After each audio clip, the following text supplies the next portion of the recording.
Well, lovely people. So the hotfix dropped today for a Bladedancer and Assassin, which has fixed a lot of things and what I've been hanging back. So I wanted to cover over my Assassin build for Kibellah, which I've been having hanging around since, well, day one of DLC 3.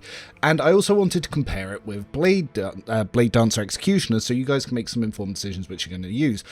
Differently to the previous build guides, I am going to be showing footage. So when we get to the Act 4 footage specifically, it does show off a boss encounter from DLC 1. Now, what boss that is very obvious if you've even looked at the cover art or even read the description of the DLC, but I just wanted to mention there are going to be some spoilers, so if you want to skip that, I might have to put in timestamps for after the footage, but this is going to be pretty much covering the Bladedancer. So in Act 1, it operates pretty much the same on both builds, which is you're going to use Death from Above to close in on enemies. You're going to try to get kills with your normal attacks with Blood Oath to restore your uses of Death from Above. And if you get yourself into sticky situations, you're going to want to use Acrobatic Artistry to reset your position. The reason you want to reset your position is every use of Death from Above reduces your dodge. So as you can see here, I don't want to be left in the open. I could use Blood Rush to really push those enemies, or I could safely jump up here and try not to get shot. What I really should have done is saved 1 AP for my Acrobatic Artistry, because now I am opening the risk of being shot. Luckily, Kibellah's got fairly good dodge, so even when these enemies are trying to shoot her, they are far enough away to miss, but if they'd got a little bit closer, they would have done quite a bit more. And as you can see, yes, the dodge is taking a minus 80% from the amount of Death from Aboves that I use from that extra turn. With Kibellah, she does like to get strength buffs because now strength scaling applies to DFA as well as Blade Dance. So Heinrich's here, I'm literally just going to boost up her defenses, give her a couple of buffs, and then we're going to try and come back around to her turn to give an extra turn to just show off a little bit more what she can do. Now, if you can guarantee a finest hour by picking up kills and bring it down, this is actually going to be incredibly useful for Kibellah. As you can see here, Kibellah also really likes officer support on the early game. Using the infusing staff from Cassia to buff her stats is also very nice for Kibellah. As you can see here, I'll be able to keep going to make some deeper pushes. Phrasing was probably not the best there. Everyone just keep quiet about that. But as you can see, Kibellah can easily restore her health, but every second use of Blood Oath does risk increasing your traumas and thus picking up injuries as well. But if you take the talent face in the end, which is something I recommend on both builds, you don't intentionally stack traumas because they disable augments, but you will just naturally pick them up anyway. So it is a good way to try and mitigate that, because obviously gaining traumas will increase your damage with the right augments, and yeah, you'll get loads of stat buffs there as well. And like I said, you can move Kibellah back into cover, and then she's got all this blood coming from her unique gloves, which is going to create all sorts of fun things for her. But this is kind of how she plays in Act 1. In those rare second turns that do still occur in Act 1, if you can get out her Death Waltz, she will increase her damage by quite a lot, as well as stripping enemy armor. As you can see, you're going to cause a lot of critical attacks here, and you will just absolutely wipe out enemies. And if you take the correct upgrades for Death Waltz, which is to increase the number of charges, as well as adding your agility to your damage and to lower enemy armor, you're going to do a lot. And just like I said, the Death from Aboves themselves, they do exceptional damage. Some people were saying that Kibellah felt a bit weak, and yes, before the patch, not getting any strength scaling probably did. And if you're stacking traumas, then yes, you're going to feel very weak until you can actually get in with some of those buffs, because as you can see, yeah, even just agility damage, that half bonus that you get from Blade Dance does cripple your damage quite a bit. If we move on to Act 2 to show off a little bit of Executioner gameplay, this is going to be at level 24-25 on the Heartless, which is for DLC 2. Like I said, if you want to avoid spoilers, do skip this section and go on to the actual build stats, or just check the spreadsheet below. I'm using Eogun to stack up some party buffs here, and then we're going to let it come around to Kibellah's turn, and then we can show off a little bit of what's going on here. I have Skirmisher Boots on her, and I don't have the Inertia Boots on her, but I could easily put the Inertia Boots on her. The Inertia Boots is one of the most overpowered boot slot in the game, and yes, abusing that is absolutely fine, and it is highly recommended to make your game easier. Stacking officer buffs, navigator buffs, Eogun's buffs, using really OP items. If you're struggling at any point with the difficulty, yeah, just try thinking about how you get on some of those and think a little bit more about your party compositions.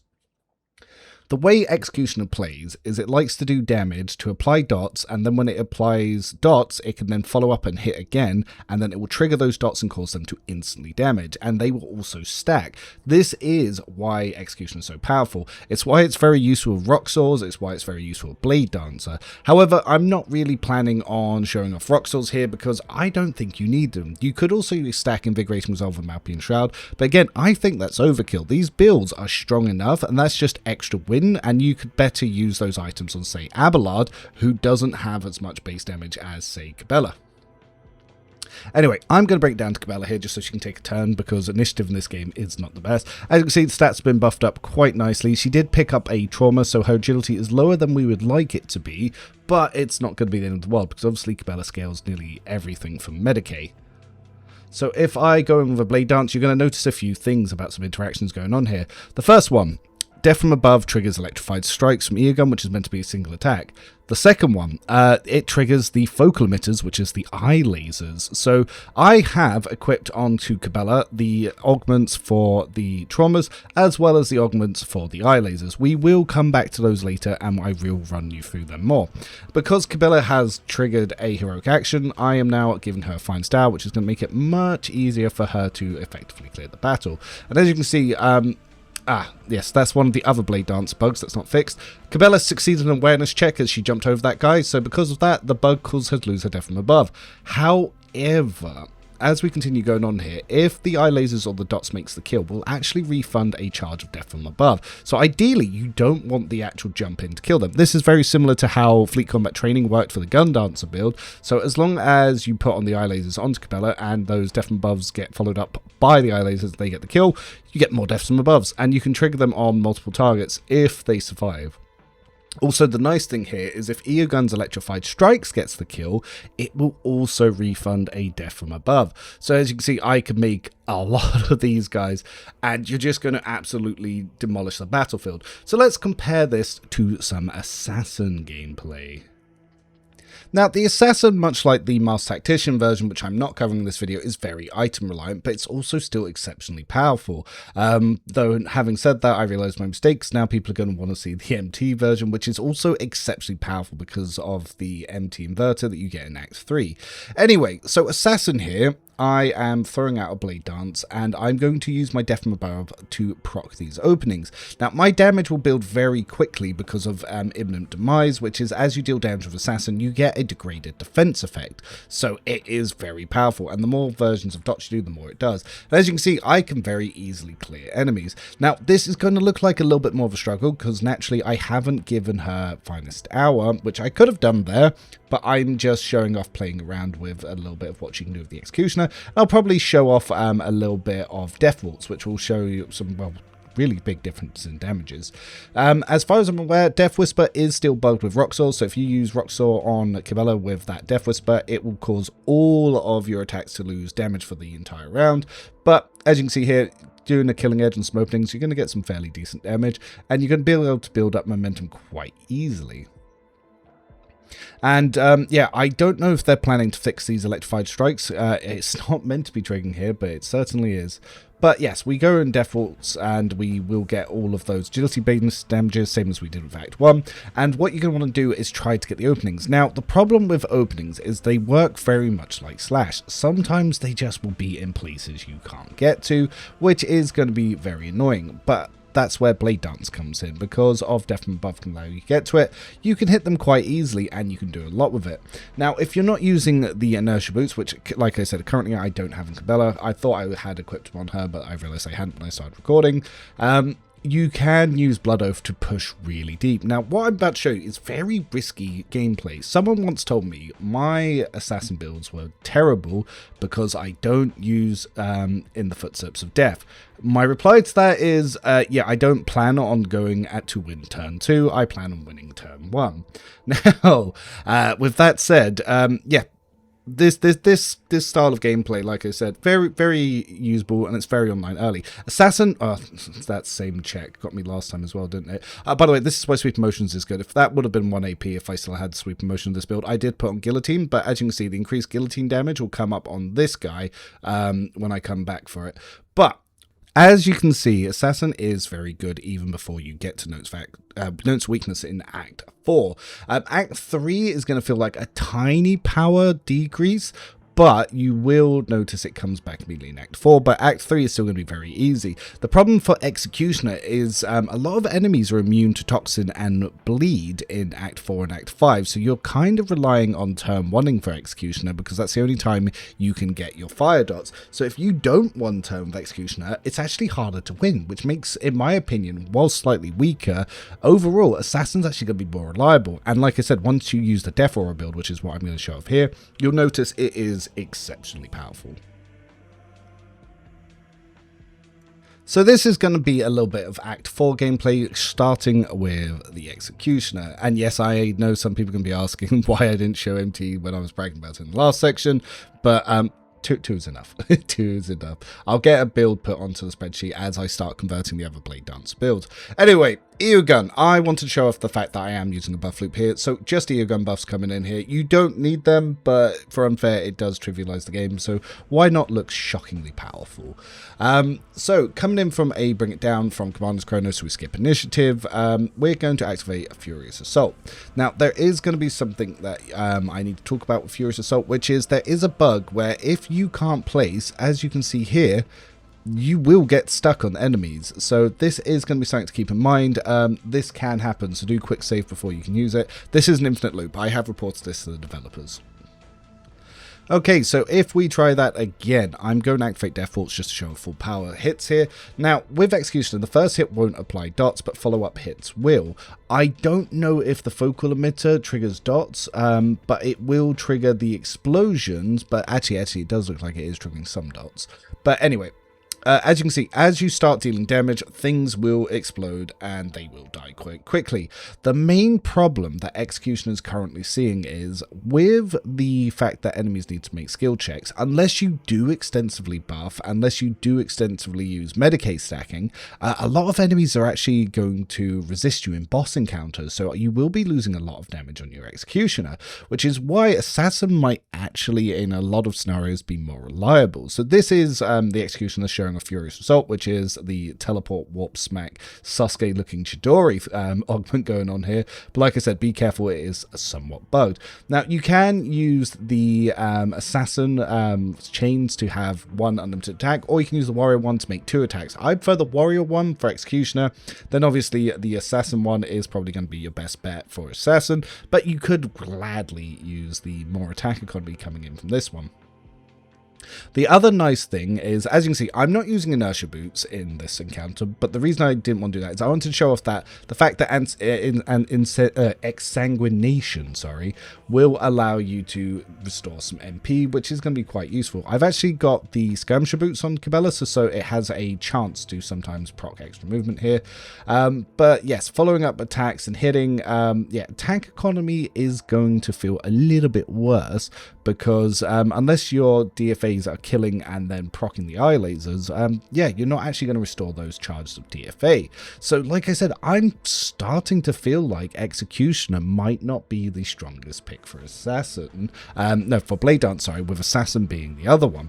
But I'll let you compare the footage yourself to see what you think. Obviously, I've not shown off just how ridiculous the boss kill damage can be, because if I use Blade Dance with Grand Performance, so Captive Audience with the Grand Performance upgrade, yeah, it does exceptional armor strip damage with all the dots coming in. It will annihilate things.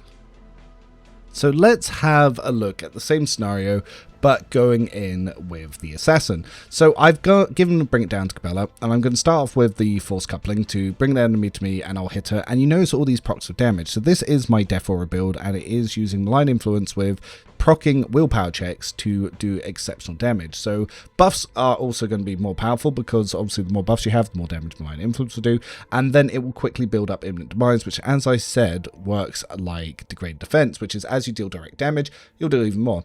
But as you can see here, because of all my attacks trigger loads of willpower checks and then do exceptional damage, yeah, it looks pretty tasty, doesn't it? This Act 4 variant looks a lot more enjoyable to me than the Executioner, though, like I said, the Executioner is probably stronger at killing a single target boss enemy, but now Assassin's just better at crowd clearing and walking through maps, because you'll notice as I approach enemies, they will die. Don't compare the MP here, because I am using the Inertia Boots, which is an incredibly game-breaking item that probably needs nerfing, but that's why I can move around the encounter so easily. But as you notice, my Blade Dance charges are actually increasing with each kill despite using Blade Dance. The reason for this is when you kill enemies, if it's with the Blade Dance itself, you don't, Death from Above. With Death from Above, you don't increase your stacks Death from Above. However, if your Executioner dots make the kill, or your eye laser makes the kill, or in this case, the direct damage makes the kill, you will gain charge of Death from Above. As you can see, I've built up to 14 charges. And then if I want to Dance Macabre, yeah, this will also just kill things as I dash at them. So, yep, a nice little dash coming here, and everything in my path explodes. So it just looks fun, right? However, I showed this clip to someone, and someone was like, eargun buffs, that's not a good build. Well, you don't need buffs to break the game. OP items will do it as well, especially with OP builds. So I have given Kibellah the Commander's Chrono as well as Notes and Weakness. She's not going to use a Rock Sword. She's not using Malpian Shroud. She's not using Invigorating Resolve. She don't need to. So yes, by skipping initiative, I'm going to wipe out this entire battlefield before the enemy even has a chance to react. And as I did before, you can see that we're going to use our teleporting bullshit. Unfortunately, killing the boss there cancelled the rest of our teleporting bullshit, but we will continue to go on and do more. As you can see, things are just dying, and we are still building up uses of our Death from Above. So yeah, Assassin, I don't know, with the new augments, I think it's more fun. The augments don't really seem to interact with dots, but the augments are interacting with Assassin. So with all these little extra things coming in it, I think I like it more. I'll let you guys decide which version you go for. I will provide links to both, but I'm actually, whilst we're looking back at this and recording the audio, I think I'm going to present the Assassin version today, and maybe another time we'll talk about Master Tactician. Now that strength scaling is working on Bladedancer abilities, power armor is actually incredibly viable, and yes, you do lose a little bit of dodge, but who really cares? When you get buffs coming in, you're going to have incredible amounts of dodge anyway. From Heinrich's, I've actually borrowed the Adherent of Mankind and the Inertia Boots. You don't have to give these to Kibellah. If you want, you could even give Kibellah the Artificer power armor just for the strength increase, and you could give her the Skirmisher Boots or even the Fencing Boots for counter-attack parry. From her own unique questline, I do have Voidborn's Pride in it, but you won't see this item till level 50, so you can use something else in there, like the Iron Cape, which gives her plus 10 to Agility and plus 10 to Fellowship. But realistically, when you get to Act 4, Notes and Weakness is going to be fantastic, and if you are playing Dogmatic Kibellah, the Vial of Fausto will give her quite a bit of Resolve bonuses, which is quite nice. And yeah, I don't even feel the need to use Malpian Shroud and Invigorating Resolve, because most of her damage is direct damage, so it doesn't actually receive bonuses from that. So to gain the extra weapon skill and the extra critical damage, it's good enough. As for weapons, well, actually, before we get to weapons, technically her main weapon is going to be the self-calibrating goggles, as well as the self-calibrating helm, because with lethal threat, it increases the amount of willpower checks that enemies receive when you attack them, which will proc malign influence, and it will cause damage. If you're not playing with a grand strategist and you're having enemies attack you, the high spinner's arm is also very good, because whenever enemies come near you, they also proc willpower checks.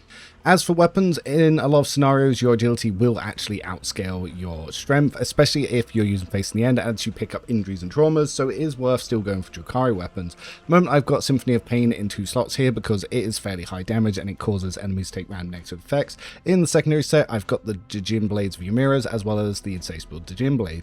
Now, you can use Rock Swords on an Assassin. I just, once again, don't feel like you need to. You saw how powerful this build is without it, so you don't need to go down that route. When it comes to augmentation, getting a focal emitter, either MK1 or MK2, is going to be exceptionally powerful and boost you up. Again, any of the neural system graphs, I don't even have the best one in here at the moment. For the Assassin one, we could probably get that one in there and it will actually do a little bit more.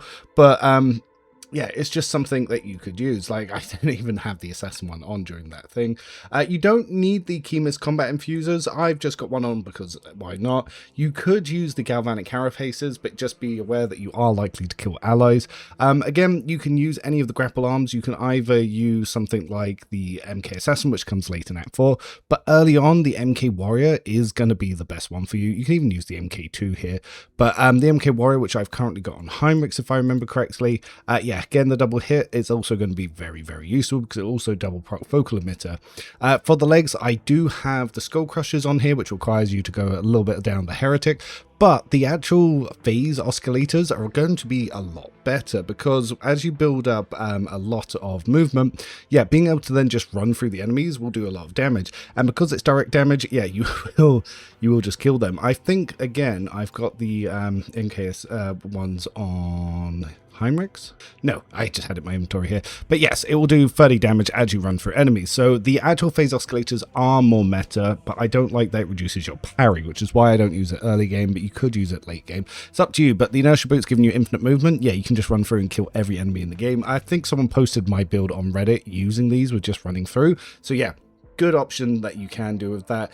And yeah, those are kind of what you're going to need for Kibellah's augment. So let's talk about how she works a bit. As a Death Cult Assassin, the main effect of Kibellah is going to be raining blood. The Death Cult Assassin's next single target melee attack splashes blood in a 5-cell cone behind the target, and the Death Cult Assassin and allies in effect area gain blood burst. She also has a grenade that she has infinite uses of that you can use with Grenadier to set to 0 to also get this effect to yourself and enemy. When it is on yourself, it'll give you the Blood Bless effect. When it's on enemies, it'll give you the Bloodstained effect. So Bloodstained increases damage that enemies receive, which is kind of nice, and for yourself, Blood Bless will increase your damage. So they receive more damage, you do more damage. So it's very good. You can then build it up with some of her abilities that as you put stacks of effects on enemies, it will increase the amount of Blood Bless or Blood Stain that they have on them. And it does work with dots. So a lot of people do prefer Executioner for this, but it's kind of low impacting. So it's something I take in the background to go alongside it. For the Assassin, like I said, the main thing is going to be this malign influence and just finding ways to proc that direct damage. And you're going to kind of want to get this to a 10 so you can start building up imminent demise. So putting in any willpower buffs is going to be really powerful for Kibellah, and also just making sure you get something like Dueling Mastery early on is also going to be very useful. The way a Bladedancer works, as per my Bladedancer guide, is you have your core abilities is Death from Above, which is an extra game-breaking attack that scales from your agility as well as your weapon skill bonus, and this will cause you to have additional attacks, but you will take a slight debuff of reduction to strength, perception, and dodge. Losing perception does hurt your assassin abilities, and so does using your strength, but with the agility boost, it kind of doesn't matter all that much, especially as agility in melee can be used to slow enemies' dodge. The other one is Blade Dance. You take 50% damage reduction, but you make a bunch of attacks. This is why it's very good with Blade Dance and Executioner, and it's very good with Captive Ordnance and Grand Performance. Though I tend not to focus them too much on the Assassin version. I do have the options to it. I just didn't need to show it in any of those combat footages, but it is a very powerful talent. When I go for the Executioner, one of the best things that I find to take is the ability to proc all the dots, which is your pain resonance. But for Assassin, getting your Dance Macabre up to be able to use acrobatic artistry, as well as being able to use that with your openings to just chase things down, it creates a very interesting playstyle. So let's actually talk about the talents here. And as always, this is linked on the spreadsheet below. So if you just want to like, subscribe, drop a comment, and just go read the spreadsheet, you don't need to listen to me explain anything. But I'm going to talk more about why the talents are there rather than giving you a list to copy, because the list to copy is in the description already. So Kibellah starts with Death Warden, which will allow you to use weapon skill and intelligence for Medicae, and this will give you extra critical damage. It's not as important as it is for an Executioner, but it's still very useful, and it's why I had Voidborn's Pride on there, because it is kind of helpful, though you could easily swap that out. Dueling Mastery is going to be the very important one to be able to prevent your lack of dodge from getting killed, so you'll be able to acrobatic archery to get back to cover, and you'll be able to parry melees attack you. Blood Oath is going to be the one you want to get first, because this gives you extra AP when you kill enemies and pops your health health back, but it's also for the upgrade Blood Rush that when you target enemy you'll get 3 MP. As you saw, when I wasn't using inertia boots, this was biz. Like, it was so helpful to get me in there. I then obviously pick up Crimson Tide because it's one of the more universal ones. So a creature with Bloodless Bloodstained effect gets +1 stack for this whenever Raiden Blood is inflicted on it, and it starts its turn on blood covered cell. Some of the other ones can be useful, but it's just something nice to have there, especially as you come around turns. The upgrades I take is Death Waltz 2 first because it gives us additional agility to all of our damage as well as extra charges. Facing the end, big one. So if we pick up any injuries or traumas, which you will do just naturally using Blood Oath, it increases our weapon skill and it increases our agility. Acrobatic Archery, again, huge. Absolutely huge. This is the ability that keeps us safe. I think Veil of Blades is still bugged. I haven't tested it since the hotfix. It was bugged at 1.6. None of the patch notes have talked about Veil of Blades, so there's a good chance Veil of Blades is still bugged. If anyone has tested it since today's hotfix, which is the 14th, yeah, do let us know. Dance Partner is going to be good because it channels more agility to weapon skill, which is good for your your dual weapons. This is why you use 2 single swords and not a 2-handed sword, because it's a way to get your weapon skill up so you can use the Crimson Tide gloves rather than the augmented gloves. If you don't take this and you use a 2-handed weapon, you're probably going to struggle to hit things and get parried a lot unless you're exceptionally buffing. I also take Characteristic Training Perception because just more perception is good and it scales with our assassin abilities. I take Sweeping Motions, which I said you could also take Guillotine here or something like Rising Temple, but just having 1 AP area attacks is very good. And if you do keep a secondary 2-hander, sometimes you'll just be out of reach of enemies, but you swap to that 2-handed secondary, you can guarantee that kill for 1 AP and then just keep going. As we talk about assassins, some of the abilities you could argue the order you take them. So I take Death Whisper first because it increases our attack economy, but you could easily take Dance Macabre first, and that way, or Dance Macabre, and that way you'd be able to get improved movement. So if you want to bring that one up earlier, yeah, I'm not going to say that that's wrong. That's perfectly doable. Deadly Calculation is going to be an important one. So for every 10 damage you do some direct damage, and this is going to start proccing all sorts of crazy things here. Imminent Demise is pretty huge because whenever the assassin deals direct damage to an enemy, the enemy suffers 1 stack of the vulnerable effect. What vulnerable does is the character suffers number of vulnerable stacks times 8 more damage from the assassin's attacks. So this is basically, I've seen this stack up to 1000%. So yeah, very, very important, and they fixed that bug today. You don't need to take that first. You could actually take Lethality Heightens first, but it's just where I like it. You're going to need Lord Xenos if you want to get into Drukhari weapons, which I highly recommend. Killing Edge, yep, that's going to be a big increase to your damage. This will then also scale from your lethality divided by 5, but increases enemy dodge. So early game, it's not the best, and that's why sometimes you have daggers. Lethality Heightens is going to be very good for increasing your lethality as you deal direct damage, and you saw that I got to 1000 very quickly. Drukhari weapon proficiency is going to be a big increase for us. Killing Spree is useful because as we hit openings, we get our agility bonus divided by 2 extra damage, and that does stack. Then I pick up Finesse because obviously being able to scale agility instead of strength, very useful before we go into power armor and get perfect peak conditioning later. Perfect opening, the assassin gains lethality chance to deal 5% targets more damage when hitting an opening. It's not the best, but it's useful to get some extra going on there. Dance Macabre, like I said, you could... Oh, Dance Macabre. This one you could take first because it's just good to get the dash and the mobility. Very useful for this build, especially if you're not crutching on inertia boots. But if you are crutching on inertia boots, you might as well take Death Whisper first. Pick up Open the Veins, so whenever you do Bleeding, Burning, or Toxin, which you will do at least 2 of those with Burning and Toxin bit on this build, so you will build that up, which is quite nice. I also pick up Morbid Pirouette, so you can also chase some dots with that and stack that with your Deaths from Aboves. Disarray is a good one because whenever the assassin deals direct damage, the target must pass an agility test or become slowed. This will then interact with another talent that we take in Exemplar, which will increase our lethality. I pick up Bloody Mess because it's a chance to deal extra damage, and yes, the dispatch upgrades I take, they're not really the best. I take 2, so yeah, dispatch deals additional damage equal to 45% of the target's missing wounds, which is the more damage missing, the more damage you do, which is the exact same as Killing Edge.